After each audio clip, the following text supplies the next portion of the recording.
Hi friends, ಎಲ್ರಿಗೂ ನಮಸ್ಕಾರ. ನಾನು ನಿಮ್ಮ ಗೌಶತ್ ರೆಡ್ಡಿ. ಇವತ್ತೊಂದು ಒಳ್ಳೆ ಧಾರ್ಮಿಕ ಕ್ಷೇತ್ರದ ಬಗ್ಗೆ ನಾನು ನಿಮ್ಗೆ ತಿಳಿಸ್ಲಿಕ್ಕೆ ಬಂದಿದ್ದೀನಿ. ಬನ್ನಿ. ಇದು ಶಿವರಾತ್ರೀಶ್ವರ ದೇವಸ್ಥಾನ. ಈ ಶಿವರಾತ್ರಿ ದೇವಸ್ಥಾನವನ್ನು ಈ ಭಾಗದಲ್ಲಿ ಮಿನಿ ಕೇದಾರ್ನಾಥ್ ಅಂತ ಹೇಳಿ ಕರೀತಾರ. ಬನ್ನಿ ಫ್ರೆಂಡ್ಸ್, ನೋಡ್ಕೊಂಬರೋಣ. ಶಿವರಾತ್ರೀಶ್ವರ ದೇವಸ್ಥಾನವು ಉತ್ತರಾಖಂಡದ ಪ್ರಸಿದ್ಧ ಕ್ಷೇತ್ರ ಆಗಿರತಕ್ಕಂತಹ ಕೇದಾರ್ನಾಥ್ ದೇವಸ್ಥಾನದ ಮಾದರಿಯಲ್ಲಿದ್ದು, ಒಂದು ದೇವಸ್ಥಾನವು ಸುಮಾರು 12ನೇ ಶತಮಾನದಲ್ಲಿ ನಿರ್ಮಾಣಗೊಂಡಿದ್ದು ಇದು ಬಾದಾಮಿ ಚಾಲುಕ್ಯರ ಕಾಲದ ಹೋಲಿಕೆಯಾಗಿದ್ದು, ಈ ಒಂದು ದೇವಸ್ಥಾನದ ಒಳಗೆ ನೀವು ಕಾಣುವಂತೆ ನಾಗಮೂರ್ತಿ ಮತ್ತು ಗಣೇಶನ ಮೂರ್ತಿ, ಮುಖ್ಯವಾಗಿ ನಂದಿ ವಿಗ್ರಹ ಕೂಡ ಸ್ಥಾಪನೆಗೊಂಡಿದೆ. ಈಗ ನೀವು ನೋಡ್ತಾ ಇದ್ದೀರಿ ಶಿವರಾತ್ರೀಶ್ವರ ಮುಖ್ಯ ಮೂರ್ತಿ. ಅಲ್ಲೇ ಚಿಕ್ಕದಾಗಿರ್ತಕ್ಕಂಥ ಒಂದು ಶಿವಲಿಂಗು ಮತ್ತು ನಾಗದ್ವಯ ಕೂಡ ಇದೆ. ಅದೇ ರೀತಿಯಾಗಿ ಹೊರಾಂಗಣದಲ್ಲಿ ಮುಖ್ಯ ದ್ವಾರದಿಂದ ನೋಡಿದರೆ ಮೂರ್ತಿಯು ಈ ರೀತಿ ಕಾಣ್ತಾ ಇದೆ. ಅದೇ ರೀತಿಯಾಗಿ ಹೊರಾಂಗಣದಲ್ಲಿ ಒಂದು ಈ ಶಿವರಾತ್ರೀಶನಿಗೆ ಎದುರಾಗಿ ಬೃಹತ್ ನಂದಿ ವಿಗ್ರಹ ಕೂಡ ಸ್ಥಾಪನೆಗೊಂಡಿದ್ದು, ಸುಮಾರು 2023ನೇ ಇಸವಿಯಲ್ಲಿ ಸ್ಥಾಪನೆಗೊಂಡಿದೆ. ಈ ಮೂರ್ತಿಯು ಅತ್ಯಂತ ಆಕರ್ಷಣೀಯ ಕೇಂದ್ರ ಬಿಂದುವಾಗಿದ್ದು, ಈ ಒಂದು ದೇವಸ್ಥಾನದ ಸುತ್ತಮುತ್ತ ಬೆಟ್ಟ ಗುಡ್ಡ ಇರುವುದರಿಂದ ಈ ಒಂದು ದೇವಸ್ಥಾನ ಅತ್ಯಂತ ಆಕರ್ಷಣೀಯ ಕೇಂದ್ರವಾಗಿದೆ. ಶಿವರಾತ್ರೀಶ್ವರ ದೇವಸ್ಥಾನಕ್ಕೆ ಕೇದಾರ್ನಾಥ್ ಎಂಬ ಹೆಸರು ಬರಲು ಪ್ರಮುಖ ಕಾರಣವೇ ಈ ದೇವಸ್ಥಾನದ ಗೋಪುರ.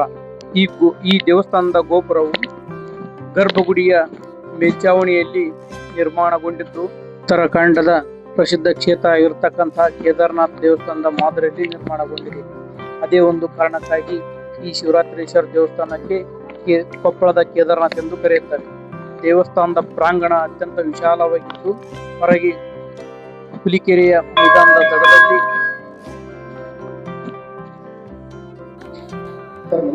ನಮಸ್ಕಾರ. ಈ ಒಂದು ಶಿವರಾತ್ರೀಶ್ವರ ದೇವಸ್ಥಾನದ ಬಗ್ಗೆ ಸ್ವಲ್ಪ ಐತಿಹಾಸಿಕ ನೆನಪಿಗೆ ಹೇಳುತ್ತಾರೆ. ಇದು ಶಿವರಾತ್ರೀಶ್ವರ ದೇವಸ್ಥಾನ. ಇದು 12ನೇ ಶತಮಾನದ ಗುಡಿ. 12ನೇ ಶತಮಾನ ಅಂದ್ರೆ 800 ವರ್ಷ, 800 ವರ್ಷ ಹಳೆಯ ಗುಡಿ. ಇದು ಚಾಲುಕ್ಯರ ಏನು ಮಾರ್ಕ್ ಇದಾವ, ಚಾಲುಕ್ಯರು ಅವಾಗ ಆಗಿದ್ದಂತ ಗುಡಿ. ಚಾಲುಕ್ಯ ರಾಜರು ಅವಾಗ ಕಟ್ಟಿಸಿದ್ರು. ಬಾದಾಮಿ ಚಾಲುಕ್ಯಲ್ಲಿ. ಹೌದು. ಇದು ಋಷಿಮುನಿಗಳು ವಾಸಸ್ಥಾನ ಇದ್ದು, ಋಷಿಮುನಿಗಳು ತಪಸ್ ಮಾಡಿದಂತ ಜಾಗ ಇದು. ಯಾಕಂದ್ರೆ ಗುಡ್ಡ ಹಿಂದೆ ಗುಡ್ಡ, ಕೆರೆ ಇರೋದಕ್ಕೆ ಒಳ್ಳೆ ವಾತಾವರಣ ಅಂತೇಳಿ ಋಷಿಮುನಿಗಳು ತಪಸ್ ಮಾಡಿ ಇಲ್ಲಿ ಹೋಗಿದ್ದಾರೆ ಅವರು. ಅಲ್ಲಿ ಇವರು ಹಂಗ ಹೋಗಿಲ್ಲ. ಇದು ಶಿವಲಿಂಗನ ಪ್ರಾಣ ಪ್ರತಿಷ್ಠಾಪನೆ ಮಾಡಿ ಅವರು ಇದು ಆಗಿದ್ದಾರೆ. ಹಂಗಾಗಿ ಬಹಳ ಪವರ್ಫುಲ್ ಜಾಗ. ಈಶಾನ್ಯ ದಿಕ್ಕಿಯಲ್ಲಿ ಕೆರೆ ಇದೆ, ಹಿಂದೆ ಗುಡ್ಡ, ಸೇಮ್ ಮಿನಿ ಕೇದಾರ್ನಾಥ್ ಟೈಪ್ ನಮ್ಮ ಗೋಪುರ ಕಟ್ಟಿಸಿದ್ದಾರೆ. ಹೌದು, ಇಲ್ಲ ಇದೆ ಸೇಮ್ ಈಗ ಏನಿತ್ತು ಹಿಂಗಿತ್ತು. ಆದ್ರೆ ಏನಾಯ್ತು ಅಂದ್ರೆ ಇದೆಲ್ಲ ಮುಳ್ಳು ಕಳ್ಳಿ ಎಲ್ಲ ಬೆಳೆದ್ಬಿಡುತ್ತದೆ. ಯಾಕಂದ್ರೆ ಈಗ ಜನ ನಶಿಸಿ ಹೋಗ್ಯಂತ ಹಾಳು ಬಂದಿತ್ತು. ಒಬ್ರು ಸಂಡೂರು ಸಂಗಪ್ಪ ಅಂತ ಹೇಳಿ ಆತ ಸಂಗಡಿಗರು ಸೇರಿ ಒಂದು ಸುಮ್ಮನೆ ಪೂಜೆ ಮಾಡ್ಕೊಂತ ಹೋಗೋದು, ಒಂದ್ ದಿವಸ ಬಂದು ಪೂಜೆ ಮಾಡೋದು, ಸೋಮವಾರ ಪೂಜೆ ಮಾಡೋದು, ಹಿಂಗ ಬರ್ತಾ ಒಂದು ಗೇಟ್ ಮಾಡ್ಕೊಂಡು ಆಮೇಲೆ ಒಂದು ಹಂತಕ್ಕೆ ತಂದು ಆಮೇಲೆ ಕಮಿಟಿ ಮಾಡಿದ್ರು. ಕಮಿಟಿ ನಾಲ್ವಾಡಿ ರಾಜಣ್ಣ ಒಟ್ಟು ಒಂದು ಬಹಳ ಜನ, ಅನ್ನವಾಡಿ ಬಹಳ ಜನ ಅವರು ಸಂಗಡಿಗರು, ರಾಜೇಶ್ ಬೆಳವಣಿಗೆ, ಸಂತೋಷ್, ಈ ಬಹಳ ಜನ ಅವರೆಲ್ಲ ಇಂಪ್ರೂವ್ಮೆಂಟ್ ಮಾಡಕ್ ಬಹಳ ಇದು ಮಾಡಿದ್ದಾರೆ. ಅಲ್ಲಿ ಒಂದು ಸಂಘ ಇತ್ತು. ಆ ಸಂಘಕ್ಕೆ ಇವರು ಇದನ್ನ ಜವಾಬ್ದಾರಿ ತಗಂತಂದೇಳಿ ಕೊಟ್ಟದಲ್ಲಿ ಇದು ಇಂಪ್ರೂವ್ಮೆಂಟ್ ಆಯ್ತು. ಅವಾಗ ಗೋಪುರ ಕಟ್ಸಿದ್ರು. ಕೇದಾರ್ನಾಥ್ ಟೈಪ ಆ ಕೇದಾರ್ನಾಥ್ ಎಲ್ಲ ಕಂಪ್ಯೂಟರ್ ಹಾಕಿ ಗುಡಿ ಸ್ವಚ್ಛ ಹಾಕಿ ಯಾವ ಗೋಪುರ ಚೆನ್ನಾಗತ್ತಂತೆ ಹಿಂದೆ ಗುಡ್ಡದಂತ ಮಿನಿ ಕೇದಾರ್ನಾಥ್ ಟೈಪ್ ಆಗಿದೆ. ಅವರೆಲ್ಲ ಐಡಿಯಾ ಮಾಡಿ ಗೋಪುರ ಕಟ್ಟಿಸಿದ. ಮತ್ತೆ ಆಮೇಲೆ 2023 ಬಸವಣ್ಣ ಆ ಬಸವಣ್ಣ ದೊಡ್ಡ ಬಸವಣ್ಣ ಸೇಮ್ ಅಲ್ಲೇ ಕೇದಾರ್ನಾಥ್ ಇದೆಲ್ಲ ಆ ಟೈಪ್ ಮಾಡಿದ್ದಾರೆ. ಆ ಕಡೆ ಈ ಕಡೆ ಮಂಟಪಗಳು ಇಂಪ್ರೂವ್ಮೆಂಟ್ ಮಾಡಿ ಇದೆಲ್ಲ ಸುಣ್ಣ ಬಣ್ಣ ಎಲ್ಲ ಇತ್ತು, ಇದೆಲ್ಲ ಶಾಂಡ್ ವಾಶ್ ಮಾಡಿಸಿ ಹಳೆ ಗುಡಿ ಲೆಕ್ಕಕ್ಕೆ ಮಾಡ್ಯಾರ. ಸುಣ್ಣ ಹೊಡಿತಿದ್ರು ನ್ಯಾಚುರಲ್.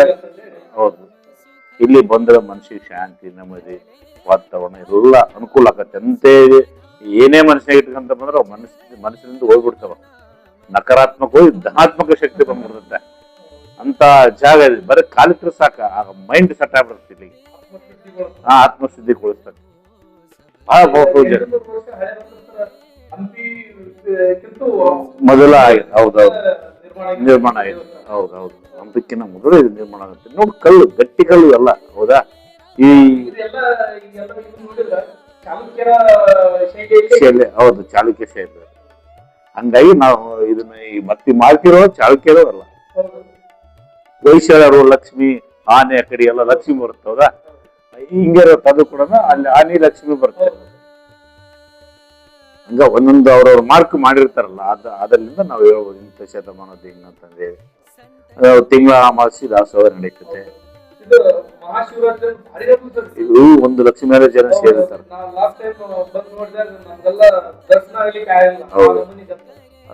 ಡೈಲಿ ಈಗ ಹೆಂಗೈತೆ ಅಂದ್ರೆ ಡೈಲಿ ಅಭಿಷೇಕ ನಡೀತಾವ. ಯಾರು ನಾವು ಮಾಡ್ತೀವಿ, ಯಾರು ಬರ್ಲದ ಕೂಡ ಮಾಡ್ತೀವಿ, ಯಾರನ್ನ ಕರ್ಕೊಂಡ್ ಬಂದಾದ್ರೂ ಮಾಡ್ತೀವಿ. ಭಕ್ತರು ಬಂದ್ರೆ ಈಗ ದರ್ಶನಕ್ಕೆ ಬಂದ್ರು ಕೂಡ ಮಾಡಿಸಿ ಕಳಿಸ್ತೀವಿ. ಆ ಸೇವೆ ಇದರಿಂದ ಸ್ವಲ್ಪ ಇಂಪ್ರೂವ್ಮೆಂಟ್ ಬಹಳ ಆಗೈತೆ. ಇದು ಎಲ್ಲದಕ್ಕಿಂತ ಮೇನ್ ಅಂದ್ರೆ ಕಮಿಟಿನೇ ಮೇನ್. ಈಗ ಕಮಿಟಿಯರು ಪ್ಲಾನ್ ಮಾಡ್ಲಿದ್ರೆ ಇವೆಲ್ಲ ಆಗಲ್ಲ. ಹೌದಾ, ಈ ಒಂದು ದೇವಸ್ಥಾನಕ್ಕೆ ಅತ್ಯಂತ ಆಕರ್ಷಣೀಯ ಕೇಂದ್ರ ಬಿಂದುವಾಗಿರ್ತಕ್ಕಂಥ ನಮ್ಮ ಶ್ರೀ ಆಂಜನೇಯ ದೇವಸ್ಥಾನದ ವಿಗ್ರಹವು ಪ್ರಮುಖ ಆಕರ್ಷಣೆಯ ಕೇಂದ್ರ ಬಿಂದುವಾಗಿದೆ. ಈ ಒಂದು ಮೂರ್ತಿಯು ದಕ್ಷಿಣ ಮುಖ ಮಾಡಿ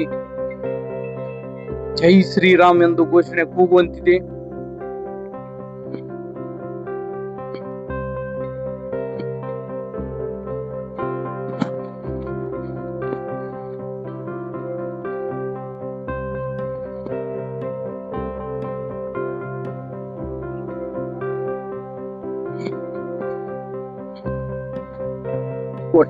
ಒಟ್ಟಾರೆಯಾಗಿ ಈ ಒಂದು ಕೇದಾರನಾಥ್ ದೇವಸ್ಥಾನದ ನಿಸರ್ಗ ರಮಣೀಯ ದೃಶ್ಯ ಅತ್ಯಂತ ರೋಮಾಂಚನಗೊಳ್ಳುವಂತಿದ್ದು ನೋಡುಗರನ್ನು ಅತ್ಯಂತ ಆಕರ್ಷಣೀಯ ಕೇಂದ್ರ ಬಿಂದುವಾಗಿದೆ.